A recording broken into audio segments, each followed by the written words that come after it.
The day had started like any other inside the small-town salon. The hairdresser stood at her usual spot, sweeping strands of hair from the floor while chatting softly with a regular customer. She had worked here for years, earning just enough to cover her rent and groceries. But what truly kept her going was the chance to make people feel good about themselves. She believed that a haircut was not just about trimming hair. It was about lifting someone's spirit, even if only for a little while. The bell above the glass door jingled, and in walked an elderly man. He moved slowly, his shoulders slightly bent, his steps careful and unsure. His jacket was worn thin, patched in places, and his shoes had clearly seen better days. There was something about his face lines, etched deep with time, eyes carrying the weight of memories, that made her pause. He didn't look like the usual customers who came in asking for fancy cuts or trendy styles.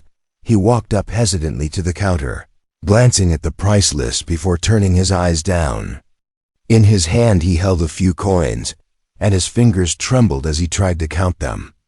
"Excuse me," he said softly, almost apologetically. "How much would it cost for just a simple trim?" His voice was rough but polite, carrying a kind of quiet dignity. The hairdresser walked closer and noticed the old military patches sewn onto his faded jacket sleeve. She realized instantly that he was a veteran, someone who had once worn his uniform with pride and served the country. Her heart tightened. She could see that paying for a haircut was going to be a struggle for him. He opened his palm to show the change he had, and it was barely enough to cover even half of the price. For a moment she thought of her manager, who was strict about the rules, but then she looked again at the man standing in front of her. His eyes held both embarrassment and hope, as if he was bracing himself for rejection. She smiled warmly and guided him to the chair. "Don't worry about the cost," she said gently. "Please sit down. Let me take care of you today." The veteran froze, surprised, and tried to protest. "I can come back another time, maybe when I have a bit more money," he muttered. But she shook her head, resting her hand on the back of the chair. "You've already paid more than enough in your life," she whispered. "This one's on me." He sat down, his eyes misty, and for the first time since he walked in, his shoulders relaxed. The hairdresser picked up her scissors and comb, working carefully. As she trimmed his hair, she asked him gentle questions about his life. He didn't say much at first, but slowly he began to share small pieces of his story. How he had served overseas, how many of his friends never made it back, how the world felt so different now. He didn't complain. He simply spoke with the honesty of someone who had lived through things most people could never imagine. She listened with respect, nodding, and sometimes adding a kind word. The more he spoke, the more she realized that this haircut was more than just a service. It was a moment of dignity for a man who had given so much and now had so little that other customers in the salon glanced over, some curious, others touched by what they were seeing. A young boy sitting with his mother whispered, "Is he a soldier?" And his mother hushed him gently, smiling toward the veteran with admiration. The air inside the salon felt different that afternoon, softer, kinder, as if everyone recognized the importance of what was happening in that simple chair. When she was done, she turned the chair so the veteran could see himself in the mirror. His hair was neat, his face looked brighter, and for a moment he sat straighter, as though remembering the man he used to be. He touched his head, smiled shyly, and his voice cracked as he said, "Thank you. I don't know how to repay you." The hairdresser placed her scissors down and looked at him with sincerity. "You don't owe me anything," she replied. "This was the least I could do. Thank you for your service." He stood up, still clutching the coins in his hand. He tried to press them into her palm, insisting, but she gently closed his hand back over them. "Keep it," she said softly. "Maybe buy yourself something warm to eat." The veteran's eyes welled with tears, and he nodded, unable to speak. He slowly made his way to the door, stopping once to look back at her. His lips trembled as he whispered, "People like you keep the world going." Then he left. the bell above the door jingling once more, leaving behind a silence that lingered for a few moments. The hairdresser turned back to sweep the floor, her own heart heavy but full. She had no idea that this small act of kindness would soon change her life in ways she never imagined. Somewhere in the corner of the room, however, another employee frowned, watching the whole thing. That person quietly shook their head, already planning to tell the manager about what had just happened.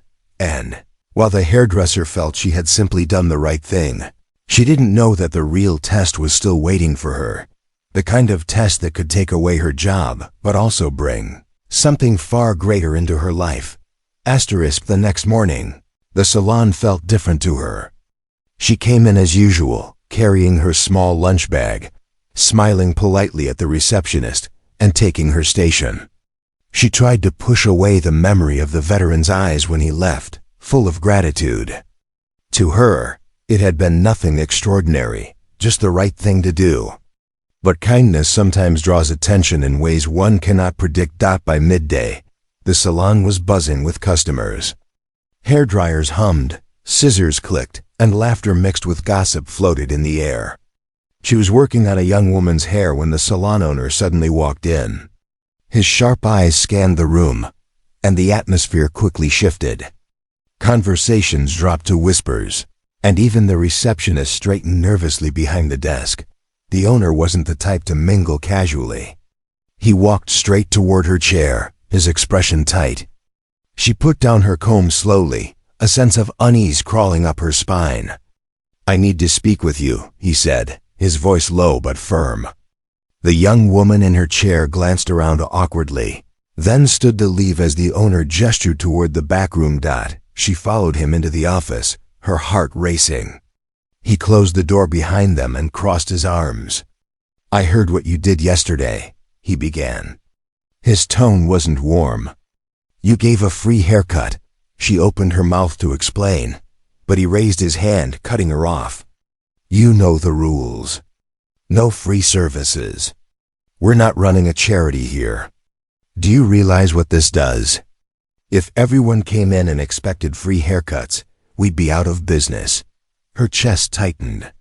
She tried to stay calm. "It wasn't everyone," she said softly. "It was one man. An elderly veteran. He barely had enough for food, let alone a haircut. I couldn't turn him away. He's given so much for this country." I thought. The owner's face hardened. "You thought wrong. Customers pay. That's how business works. If you want to hand out charity, do it on your own time. Not in my salon." She swallowed, her hands trembling slightly. "I wasn't trying to break the rules. I couldn't ignore him. He deserved at least that much." The owner slammed his palm against the desk, making her jump. "Deserve has nothing to do with it. You embarrassed this business. And now people are talking. Some say it was touching. Others say you broke policy. That's not the kind of attention I want." Her throat ached as she whispered, "I only did it out of kindness." His voice was sharp. "Kindness doesn't pay rent. Kindness doesn't keep the lights on. You're done here." The words hit her like a stone to the chest. She blinked, stunned, unable to believe what she was hearing. "You're firing me?" "Yes," he said flatly. "Effective immediately. Gather your things. You're finished." Her eyes burned as she tried to process it. She wanted to argue, to explain again, but she could see it in his face. There was no changing his mind. To him, it was black and white. She had broken the rule, and now she had to pay the price. She walked out of the office in silence, her coworkers glancing nervously as she passed. Some lowered their eyes, not wanting to be involved. Others looked at her with pity. She packed her scissors and brushes into a small bag, each click of the drawer echoing in her ears. The salon that had been her second home for years suddenly felt cold and unwelcoming. As she walked out the front door, she caught sight of the chair where the veteran had sat the day before. For a fleeting moment, she remembered his smile, His whispered words of gratitude, and she felt a mixture of pride and pain. Pride for helping him. Pain for losing her livelihood because of it. Outside, the autumn air felt sharper than usual. She wrapped her arms around herself and walked slowly down the street, her mind spinning. She thought of the bills waiting at home, the groceries she needed to buy, the rent due in 2 weeks. Without this job, she had no idea how she would manage. That evening, she sat at her small kitchen table, staring at her hands. They were hands that had worked tirelessly, creating beauty for others, giving comfort in small ways. Now those same hands felt empty. She leaned back, tears welling up as the weight of her situation sank in. But what she didn't know was that the story was already spreading. A customer who had been in the salon the day before had shared what happened on social media, describing how she had given a free haircut to a struggling veteran. The post had been shared dozens of times, then hundreds. People in town were debating it, some praising her kindness, others defending the salon's rules. By the time she lay in bed that night, the town was already buzzing with whispers about the hairdresser who was fired for helping a veteran. She didn't know it yet, but her life was about to change in ways she could never have imagined. The following morning, she stayed in bed longer than usual. There was no reason to rush. She had no job to go to, no appointments to keep. The silence in her small apartment felt heavier than it ever had before.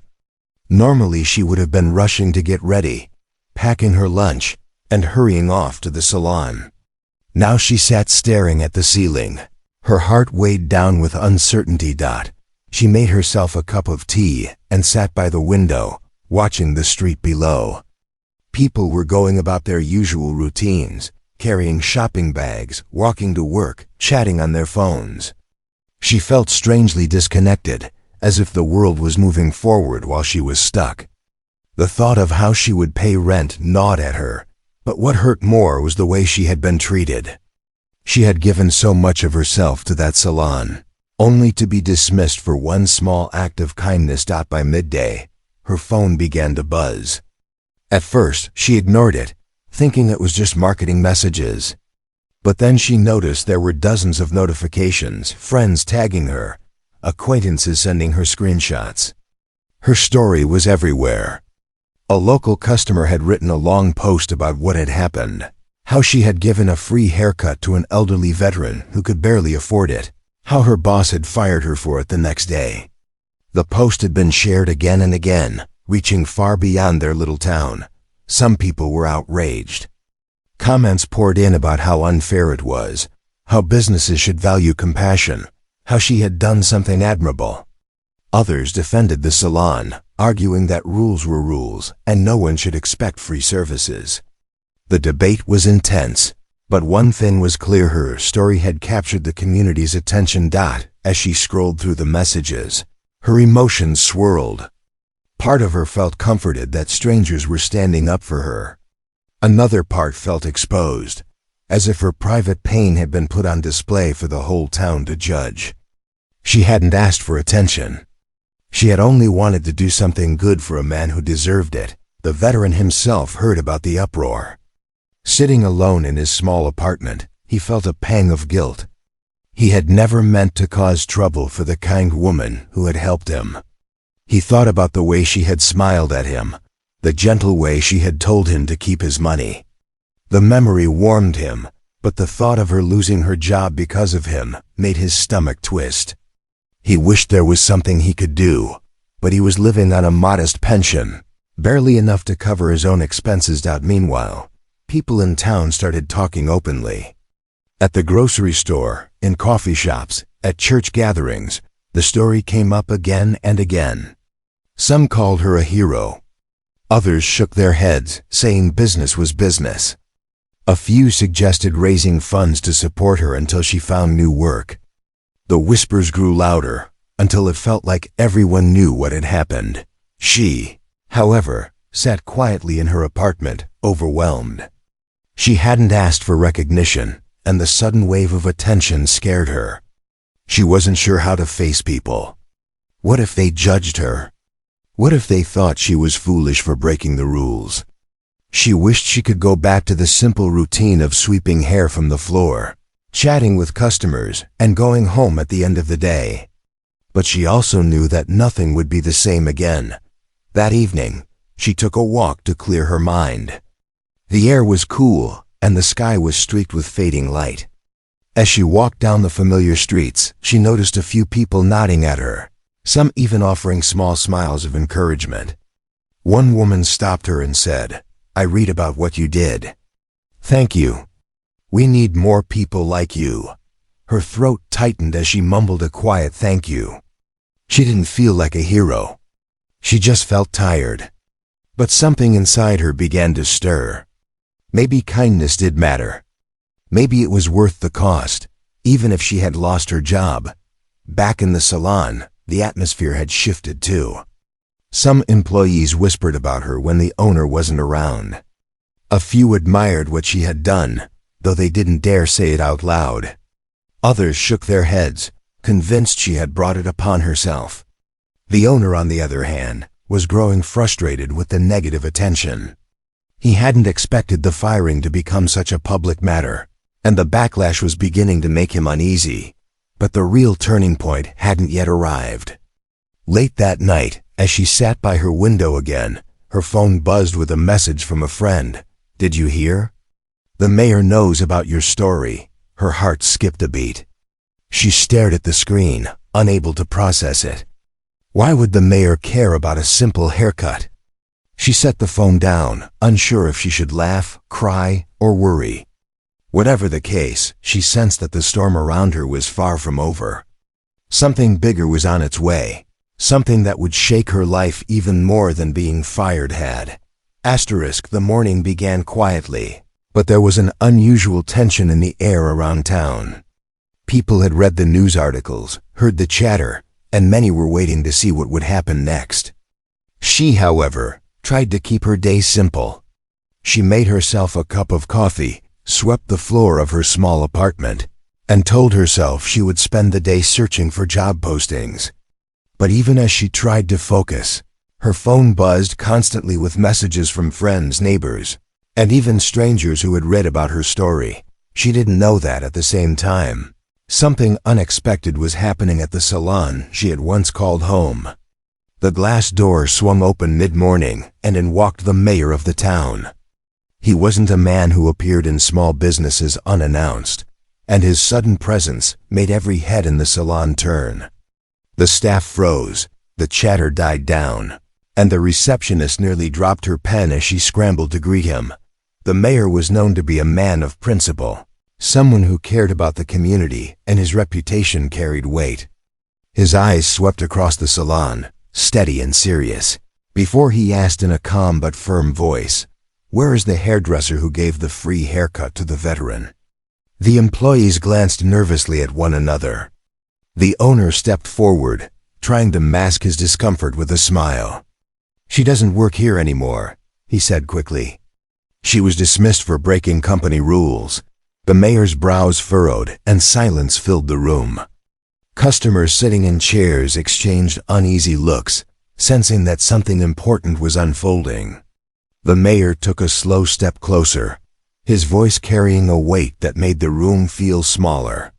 "Is that true? You fired her for showing kindness to a man who served this country?" The owner straightened his shoulders, trying to defend his position.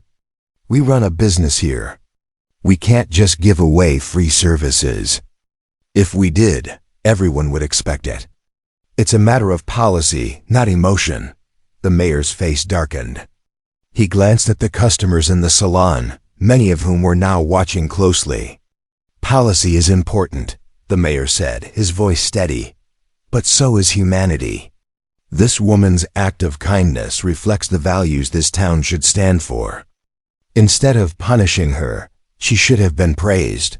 Whispers spread quickly among the customers. The employees kept their eyes down, but their hearts raced. The owner's attempt to look calm was faltering. Sweat was forming on his brow. He hadn't expected the story to grow so large, and certainly hadn't expected the mayor himself to walk in and question his decision.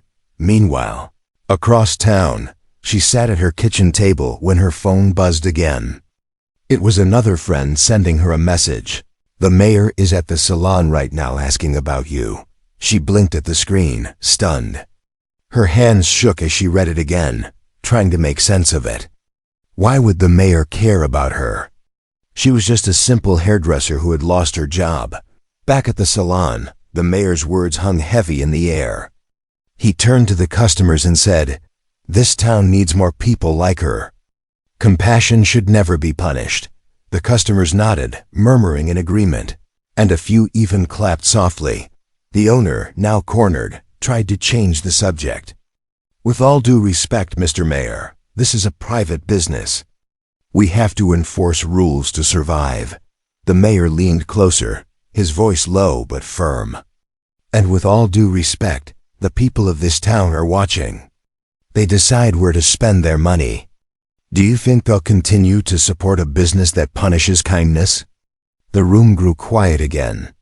The owner shifted uncomfortably, his face red with frustration and fear. Within hours, word spread quickly that the mayor himself had stepped in. Social media lit up once again, pictures of him inside the salon, customers posting about his powerful words. The story was no longer just about a fired hairdresser. It had become a matter of pride for the entire town. At home, she sat frozen, reading the updates on her phone. Her heart pounded in disbelief. She felt overwhelmed, uncertain of what this all meant for her. She never expected her small act of kindness to reach the mayor's ears, let alone stir the whole town. As the evening drew in, her doorbell rang. Nervously, she walked over and opened it. Standing there was a community volunteer who handed her an envelope. Inside was a short letter from the mayor, thanking her for her act of compassion and asking to meet with her the next day at town hall. Her hands trembled as she read the words, tears filling her eyes. She had gone from losing her job and feeling invisible to suddenly being recognized by the most important figure in the community. She didn't know what tomorrow would bring, but she could sense that her life was about to take a turn she never could have imagined. The next morning, she walked toward the town hall with her heart pounding in her chest. She had never been inside the tall brick building except to pay a utility bill or attend a small event. Now she was invited personally by the mayor. She clutched the letter in her hand as though it were a lifeline, still trying to convince herself that all of this was real. When she stepped inside, the receptionist greeted her warmly, almost with admiration, as if she were already someone important. She was guided down the hallway into a meeting room where the mayor was waiting. He rose from his seat and shook her hand firmly, looking her straight in the eye. "Thank you for coming," he said. "I wanted to meet you in person because what you did has touched not just me, but this entire town." She blushed, lowering her eyes. "I never meant to cause all this attention. I only wanted to help him." He looked like he needed someone to care. The mayor nodded with a gentle smile. "That's exactly why this matters. In a world where so many people look the other way, you chose compassion. And because of that, we want to do something for you." He explained that after hearing her story, the city council had agreed to launch a new community program. The program would provide free or low-cost haircuts for veterans, seniors, and those struggling financially. "We need someone to lead it," the mayor continued. "Someone with a good heart. And I can't think of anyone better than you." Her eyes widened, tears instantly threatening to spill. "Me, lead it? But I'm just a hairdresser. I don't know how to run something like that." "You don't need to know everything right away," the mayor assured her. "You already have what matters most. Skills can be taught. Heart cannot." She pressed a hand to her chest, trying to steady her breath. For the first time since being fired, the heaviness she carried seemed to lift. She nodded slowly, still overwhelmed. "I'll do my best," she whispered. News of the mayor's offer spread quickly. That evening, the local news station ran a story about her, calling her the hairdresser who turned kindness into change. Neighbors, she barely knew knocked on her door to congratulate her. Families stopped her in the street to say thank you. Even the veteran, the very man who had received her free haircut, found her address and showed up at her doorstep. He stood there in his worn jacket, holding a small box of cookies he had baked himself. "They're not much," he said shyly, his hands shaking as he held the box out. "But I wanted to thank you. Not just for the haircut, but for reminding me that people still care." She hugged him gently, tears streaming down her face. "It was never about the haircut," she said. "It was about you." Meanwhile, the salon where she had once worked began to lose customers. Word had spread too far, and many in the community refused to support a business that punished kindness. Chairs sat empty, and the once busy space grew quieter by the day. The owner, who had once scolded her so harshly, now had to face the consequences of his decision. Weeks later, she stood inside a bright new community center where her program officially launched. Volunteers filled the room, scissors and combs neatly arranged, ready to offer free and affordable services to those in need. The mayor gave a short speech, praising her again in front of the gathered crowd. "This program exists because one woman chose compassion over rules," he said proudly. "Her courage is proof that a single act of kindness can change an entire community." When it was her turn to speak, she stepped forward nervously. She wasn't used to public attention, but she took a deep breath and let her heart guide her words. "I didn't do anything extraordinary," she told the crowd. "I only saw someone who needed help and decided to help. If there's anything I've learned through this, it's that kindness might seem small, but it can ripple out further than you could ever imagine." Applause filled the room, and she wiped her eyes, smiling through her tears. That night, as she lay in bed, she thought back to the moment when the veteran had first walked into the salon. She remembered the coins in his trembling hand, the way his eyes lit up after his haircut, and how she had felt when she told him to keep his money. She had lost her job that day, but in truth, she had gained something far greater. She had gained purpose, respect, and the chance to touch countless lives with her compassion. As sleep slowly claimed her, she whispered to herself, "Maybe being fired was the best thing that ever happened to me." And with that thought, her tears finally felt like tears of joy.